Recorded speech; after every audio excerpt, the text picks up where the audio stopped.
Nate Saunders here from ESPN with George Russell from Mercedes. George, how are you doing? It's our third year here at the Miami Grand Prix, and it feels like the hype around Formula One in America is as big as ever. What have you felt coming back here? Yeah, I feel the same, to be honest. I spent the week in Los Angeles before. I had a couple of events with Mercedes, and everybody knows Formula One stateside now, which is great, and it's just constantly growing, and we feel the love when we come here. And I think between Miami, Vegas and Austin, we've got 3 great races, which are all very different. And it feels like with each one we get on the calendar, maybe the next time we come to Miami or Austin, that race has had to kind of step up its game and kind of put on a bit more. It's kind of a cool system they've got going on with those races. Yeah, I think Formula One does a great job to keep everybody on their toes and making sure they're delivering the best for the fans, for the drivers, for the teams. And we see that the last 2 years here in Miami in this stadium it's a little bit different to most.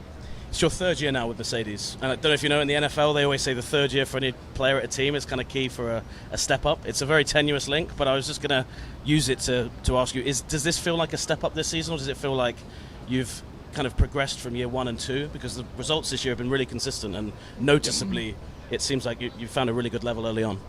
Yeah, I've been pretty happy with my own level, to be honest. Over the past 3 years, I felt in the first year I had a bit of improving to do with certain aspects of my driving, but the results have always been there. And being teammates with Lewis, I've got a pretty good benchmark, and we're just mainly focused on trying to improve the car performance. And of course, every single week I'm trying to look at myself, see what I can do better and improve. But the big fish to fry at the moment is making the car go faster. Yeah, and you guys have, obviously the story has always been, where are you guys in relation to Red Bull, but the battle behind there is McLaren, Ferrari and Mercedes. How do you think that's shaping up this year? Do you think that it's realistic to kind of get at the front of that pack by the end of the year, or do you think that that's something you've got to kind of look into for next season? I think it's so tight out there, Alonso as well and Aston Martin, that you don't need a huge amount of lap time to propel you up the order. So we now need to start focusing on the details and improving it week in, week out to make that difference. It's kind of a funny situation in Formula One at the moment. It feels like we've got so many really talented drivers who could make that step up to be a world champion, and yet we have a dominant team, a dominant driver. From your perspective as a high-performance athlete, somebody who's, all of you guys are solely driven on winning a world championship, how difficult is it to... Patience is something that, it's a very, very difficult trait to keep if you're an athlete who wants to win. How do you kind of harness that, maybe frustration at not being in the position you want to be now, and actually kind of channel it into something good? Because you're in this, the situation you're in, the guys at every other team bar Max know the situation they're in. How do you turn that into a positive? Because I imagine it can't be the nicest feeling every start of every season. I think Formula One is unique in the way that everybody, every race you go to, you have an indication of how your car is going to perform, and unfortunately you do need to be patient. I do believe that your time will come. All the best drivers find themselves in the best cars, and you hope that over time the sport can shift slightly to give us slightly more even balance across the field rather than constant dominance. We saw the dominance with Mercedes, Ferrari in the years before, Williams in the 90s or McLaren in the 80s. There's always been dominance. So, there's myself, here in Mercedes, wanting to win races, fight for championships. Charles at Ferrari in the same boat, Lando at McLaren in the same boat. And that was Max when he was at Red Bull. It took him 7 years before he got his first shot at fighting for a championship. So I'm only in my 6th year of F1 currently. Yeah. So on that trajectory, you're on. You're next on for year. Next year. Yeah.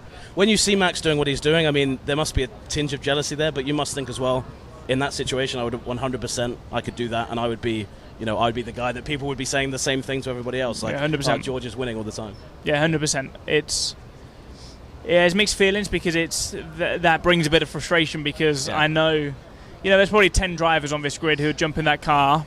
They may not win every single week like he's dominating at the moment. He's really gelled with that car, but they'd be world champion. Yeah. And if it wasn't Max in that car, Sergio Perez would be a world champion. Yeah. So that is the nature of this sport. It's just how it is. And ultimately we need to look in the mirror, do a better job with our car, with the development to make it go faster and give Red Bull something to challenge.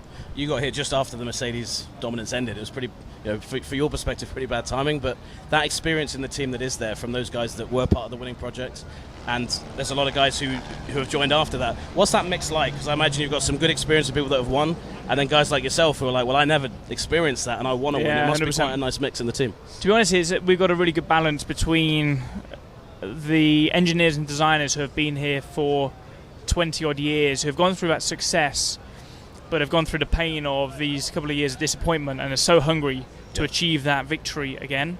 And then we've got a vast number of new individuals in the team who have only won the one race that we won a year and a half ago and are dying to fight for a championship. So I think we've got this good combination. The motivation of a drive within the team is stronger than ever, and you've got to just keep on powering through these challenging moments. Look out for one another, focus on the detail, and just trust in that hard work, perseverance will pay dividends. Feels like a mini lifetime ago now. Brazil 2022. The seasons are so long now. Is that how it feels for you as well? Well, I look at it two ways. It feels just like yesterday that I even joined Formula One, but also knowing that I'm well into 100 races of Formula One. I feel pretty experienced now, and I feel that I'm more than ready to fight for a championship. Yeah. Moving on just away from Formula 1 a little bit, I spoke to someone who I consider a George Russell expert in Lawrence Edmondson at ESPN, who's not here today. He mentioned you're doing a lot of freediving at the moment. It's something that you like. Tell me about that, because that seems like I can see a very quick connection between a Formula 1 driver and something like freediving, where there's a bit of a risk involved. How did that start out? How did you get into that? I'm actually not sure how it started out, but it was just a day with Toto. We went out into the water, and I found it really peaceful when you were down in the water and totally disconnected with the world. And I think we live a life at 1,000 miles an hour, and when you get back home, you almost need something to help you lift your foot off the accelerator pedal. Otherwise, you'll just totally burn yourself out. And that's what I found with doing a bit of free dive and getting into the water outside of my comfort zone. But when I was there focusing on on my breathing, on the diving, on the fish around, I came into contact with a barracuda last week in the Caribbean. But you're not thinking about racing, and I think finding that balance is really important. I feel sort of refreshed and energized, and when I arrived today, Thursday morning, I've got that energy to go, you know what, I'm ready to go this weekend. It's something you try and do between each race, or is it just when you can? When I can. Often the calendar doesn't allow when you're traveling between Shanghai. I had an event in Los Angeles. Going onto the simulator, sponsorship events do take up a lot of our time.